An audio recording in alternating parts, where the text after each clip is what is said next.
नमस्कार मित्रांनो, कशा आहात सगळे? मजेत ना? मजेत तर असणारच, कारण आपल्या सर्वांच्या लाडक्या गणपती बाप्पाचं घरोघरी आगमन झालेलं आहे आणि त्यामुळे सर्वत्र प्रफुल्लित असं वातावरण निर्माण झालेलं आहे. परंतु बिग बॉस मधलं काही वातावरण हे थोडं बिघडलेलं आहे, कारण निक्कीनं दिलेला त्रास आणि आरबाज निक्कीच्या राजकारणाचा वास हा सर्वत्र पसरलेला आहे. त्यामुळं मनात द्वेष हा सर्वांच्या निर्माण झालेला आहे. या द्वेषाचं रूपांतर नक्की कशात होतं हे बघण्यात सगळ्यांना जास्त इंटरेस्ट होता. तसंच आज हा भाऊचा धक्का गणेशोत्सवानिमित्त स्पेशल असा ठरणार आहे. यामध्ये गणपती बाप्पा तर आलेले आहेत. गणपती बाप्पा सुबुद्धी देऊ देत, ही अशी सर्वांची इच्छा आहे. परंतु मागच्या आठवड्यात ह्यांना जी दुर्बुद्धी सुचलेली होती, त्यावर रितेश देशमुख शिक्षा काय देणार हे सर्वांना महत्वाचं वाटतं. तर सुरुवात जी होते ती निक्कीपासूनच होते. निक्कीवर असं बोललं जातं की सगळ्यात जास्त त्रास देणारी बाई. तर निक्की, तुम्ही मागच्या आठवड्यामध्ये खूप उत्तम असं खेळला. तुम्हाला घरांना टार्गेट केलं, परंतु तुम्ही तुमच्या चांगल्यानं लढला म्हणून मी तुमचं कौतुक केलं.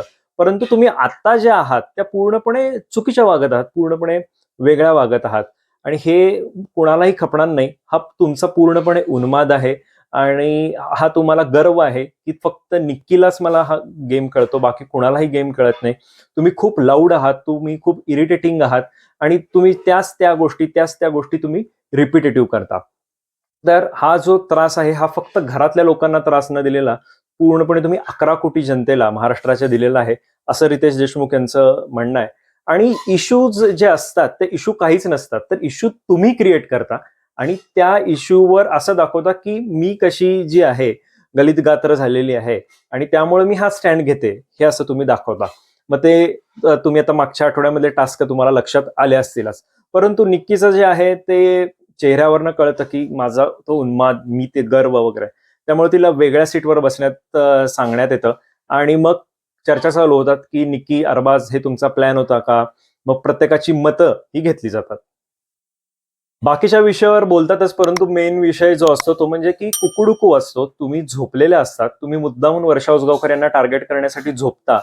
कुकुडुकू वाजला तरी तुम्ही त्याला रिस्पॉन्स देत नाही, कारण तुम्ही म्हणता निक्की, मी आहे राणी, मी आहे महाराणी आणि माझ्या पुढे सगळे जे आहेत ते शून्य आहेत.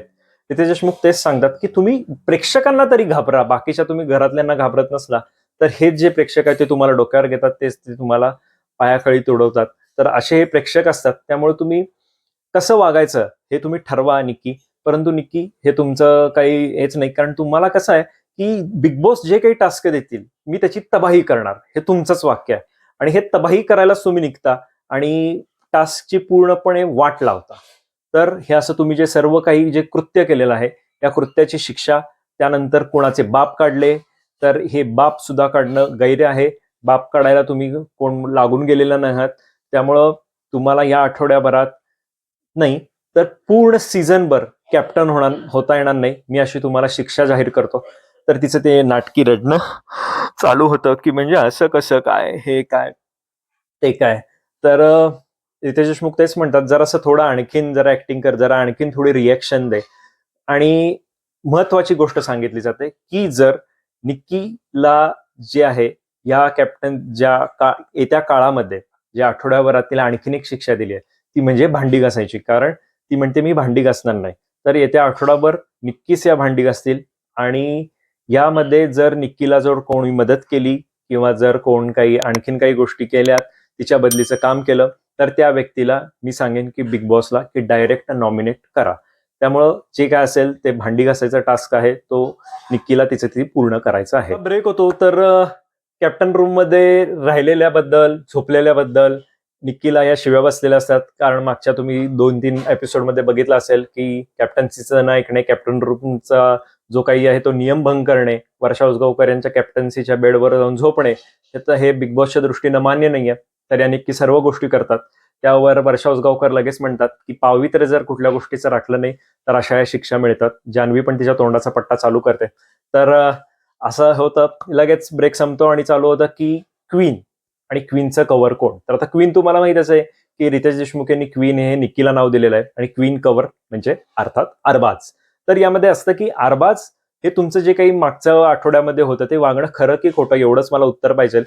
तर अरबाज सांगतो की नाही, मला खरंच त्रास होतो आहे, मी इमोशनली ब्रेकडाऊन झालेलो होतो आणि या गोष्टी मला मान्य नाहीत आणि निक्कीसाठी मी जे केलं तर आम्हाला त्रास नाही. मग प्रत्येकाचं मत घेतलं जातं. मग पॅडी म्हणतात, की आम्ही एवढा त्याला इमोशनल सपोर्ट केला. आम्ही त्याच्यासाठी इतक्या गोष्टी केल्या. परंतु ज्यावेळी भाऊचा धक्का संपला, हा दुसऱ्या सेकंदाला पलटला. तर हे आम्हाला काही बरं नाही. आम्ही काळजी घेणारे आता ह्याच्यापुढे त्याचे नसणार आहोत. त्याला जर काळजी असं वाटत असेल, की घरातल्यांनी काळजी घ्यावी, तर आम्ही त्याची काळजी घेणार नाही. त्याचे जे कोण जवळचे व्यक्ती असतील ते काळजी घेतील. अभिजितला विचारलं तर अभिजित पण तेच म्हणतो, की हा पलटी मारणार हे मला 100% माहीत होतं.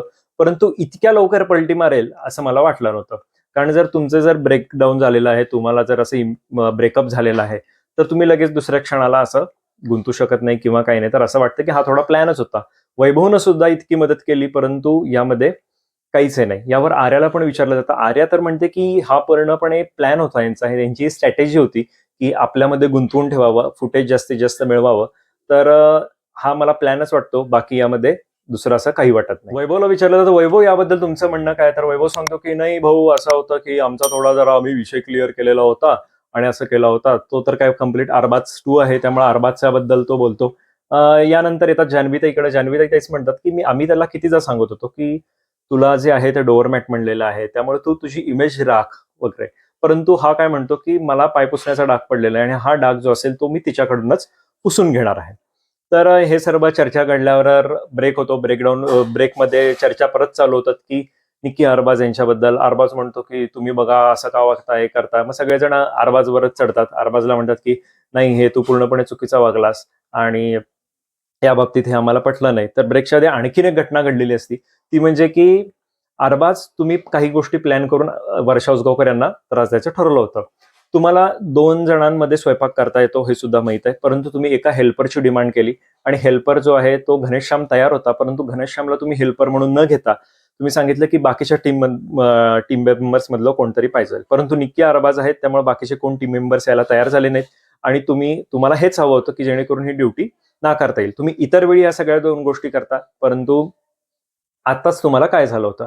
तर तुम्हाला जी काही तुम्ही सिंपती मिळवली होती की निक्की तुम्हाला त्रास देते किंवा अशा ज्या काही बऱ्याच गोष्टी असतील, तुम्ही चांगलं जे काही काम केलं असेल घरातली वगैरे, तर आता पूर्णपणे तुम्ही सिंपती गमावलेली आहे. महाराष्ट्रातल्या प्रेक्षकांना नाराज केलेला आहे. त्यामुळं तुम्ही प्रेक्षकांच्या मनातनं उतरलेला आहात. आता पुढे तुमची इमेज तुम्ही कशी ठेवायची आणि काय करायची हे सर्वस्वी तुम्ही ठरवा. परंतु अरबाजच्या वागण्यातून तर तसं काही दिसत नाहीये. अरबाज हा निक्कीचीच बाजू धरतोय आणि बाकीचे हे त्याच्या विरोधात आहेत. परंतु वैभवचं मला तर एक समजत नाहीये. जान्हवी पण अजून इकडं तिकडं आहे आणि टीम बी बद्दल बोलणं म्हणजे बासच. कारण त्यांना समजतच नाही. फक्त हे त्यांनाच फुटेज देतात आणि स्वतःचं फुटेज गमवून बसतात. रितेश देशमुख आता दूध कलेक्शनच्या टास्कवर येतात. दूध कलेक्शनच्या टास्कमध्ये तुम्ही बघितलंच की जेव्हा पहिल्या राऊंडमध्ये वैभव आणि अरबाज आमने सामने असतात, यामध्ये अरबाज जे असतात ते पूर्णपणे नळ ब्लॉक करतात आणि जेणेकरून दूधच बाहेर येऊ नये. रितेश देशमुखांचं तेच म्हणणं असतं की बिग बॉसनं तुम्हाला इतके सुंदर असे टास्क दिलेले आहेत आणि यामध्ये तुम्ही परत फिजिकलच होता, तुम्ही एकमेकांना त्रासच देता आणि खेळणं सोडून तुम्ही हाणामारी, अग्रेसिव्हनेस हाच करता. तर रितेश देशमुख, पहिल्यांदाच बिग बॉसचे खेळ तुम्ही सुधरा. हे तर असं होणारच. तुम्ही आतापर्यंत जे काही टास्क दिलेले आहेत ते सर्व फिजिकल टास्कच देत आहात. यामध्ये काहीही अर्थ नाहीये आणि तेच तेच या गोष्टी रिपिटेटिव्ह घडत आहेत. हा विषय काढण्यामध्ये रोग जो आहे तो वैभव आणि निक्की यांच्याकडे आहे. वैभवला विचारलं जातं की तुम्हाला चान्स होता की अरबाजला तुम्हाला कमी दाखवायचा. तर कसं होतं, तर वैभव लगेच त्याच्यावर उत्तर देतो की म्हणतो की नाही, अरबाजनं चांगलाच जोर लावता, परंतु मला चांगला गेम खेळायचा होता. मला असं कुठलं फिजिकल गोष्ट करायची नव्हती किंवा ताकद जास्त लावायची नव्हती. यावर रितेश देशमुख तेच म्हणतात की अरबाजचा तो जोर, तुमचा तो फुसका जोर.